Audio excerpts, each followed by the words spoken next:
पीले दांत वाली बहू। रंजना कभी ब्रश नहीं करती थी।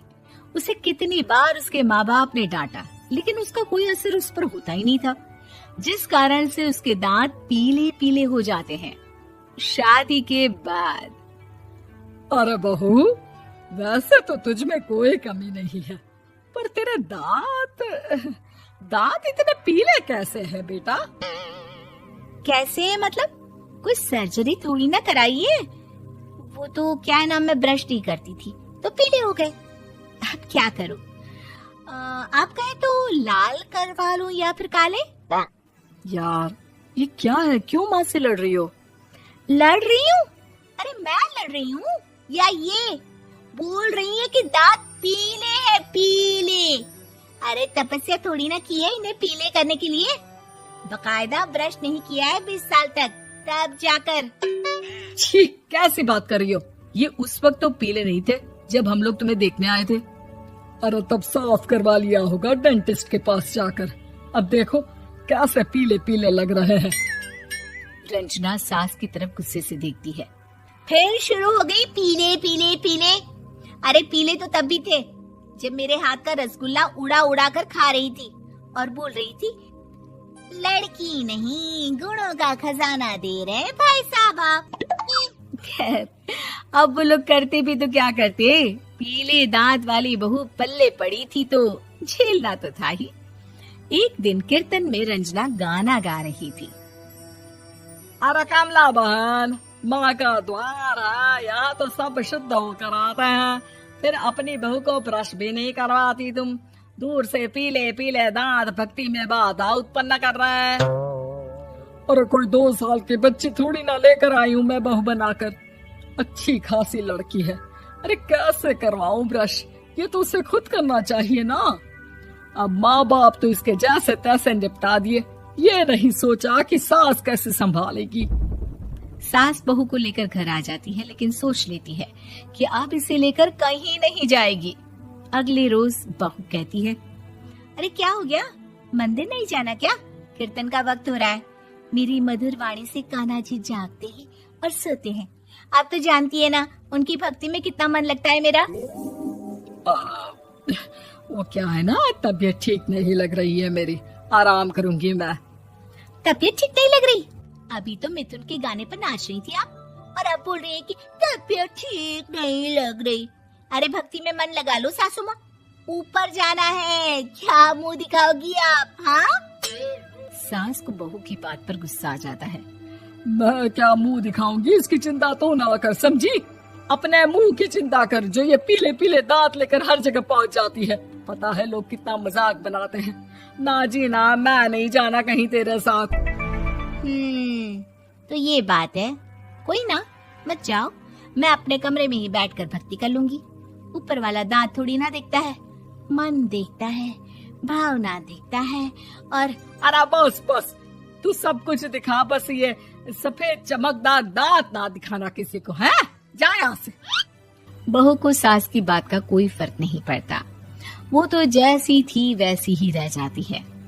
सुबह नहाकर किचन में खाना बनाना, फिर खाना खाना, कीर्तन भजन करना और सो जाना। एक दिन, माँ जी मैं सहेली के घर जा रही हूँ, शाम को लेट आऊंगी।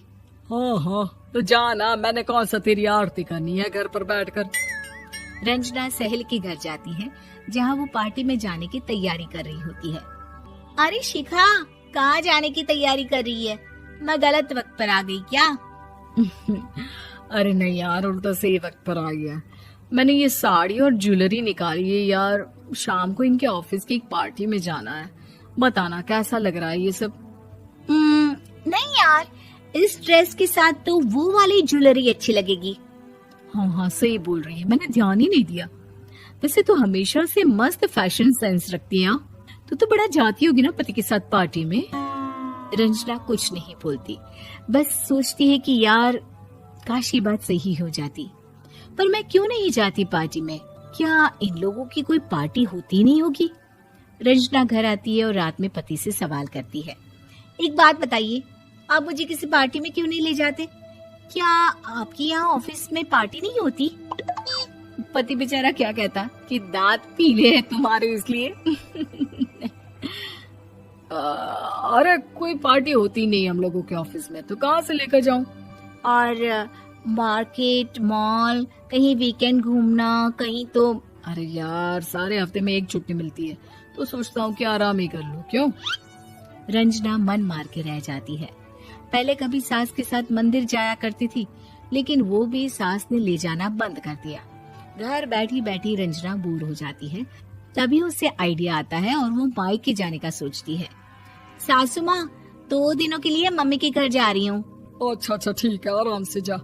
और हाँ, माँ से कुछ अच्छी आदत सीख कर आना कि कैसे शरीर के हर भाग की तरह दांतों की सफाई भी जरूरी होती है, समझी? शुरू हो गई ना आप। वो लोग आपकी तरह नहीं है कि छोटी छोटी बात का बतंगड़ बना दे। उन लोगों के लिए मैं मायने रखती हूँ, ना कि मेरे पीले पीले दांत। रंजना माँ को बिना बताए उन लोगों को सरप्राइज देती है, लेकिन जैसे ही वो दरवाजे पर पहुंचती है, अंदर देखती है कि घर वाले कहीं जा रहे होते हैं। अब माँ, काश रंजना दीदी के दांतों वाली प्रॉब्लम नहीं होती, तो वो भी हम लोगों के साथ चलती ना बुआ जी की बेटी की शादी में। हाँ बेटा, लेकिन अब उसे कौन समझाए कि उसको उसके पीले दांत नहीं दिखते, लेकिन उसके आसपास के लोगों को कितना एम्बैरेसिंग फील कराते हैं। मुझे तो कितनी बार उसके स्कूल की टीचर ने शिकायत की कि उसके साथ कोई लड़की बैठना भी नहीं चाहती, और ना ही कॉलेज में कोई उससे बात करना चाहता था। लेकिन पता नहीं क्यों उसे ये बात समझ में ही नहीं आती। कोई कमी नहीं है उस लड़की में, बस यही कि दांत पीले हैं। वो तो भला हो जीजा जी और उनकी माँ का, जो दीदी को जैसी है वैसे ही रखा हुआ है। रंजना को अपने घर वालों की बात सुनकर बहुत दुख होता है। वो सोचती है कि वो क्या करे, लेकिन फिर वो सीधा डेंटिस्ट के पास जाती है, अपने दांत चमकाती है और कसम खाती है कि वो रोज ब्रश करेगी। अरे क्या हो गया? तुम तो 2 दिनों के लिए गई थी ना, पर कोई ना, अच्छा है, चलो आ गई तो। रंजना सास के सामने आकर खड़ी हो जाती है और पूरी स्माइल करती है, उसके चमकदार दांतों को दिखाती हुई। हैं? चले मंदिर? माँ, मुझे माफ कर दीजिए, मैंने आप लोगों को बहुत एम्बैरेसिंग फील करवाया। मैं आज से रोज ब्रश करूंगी।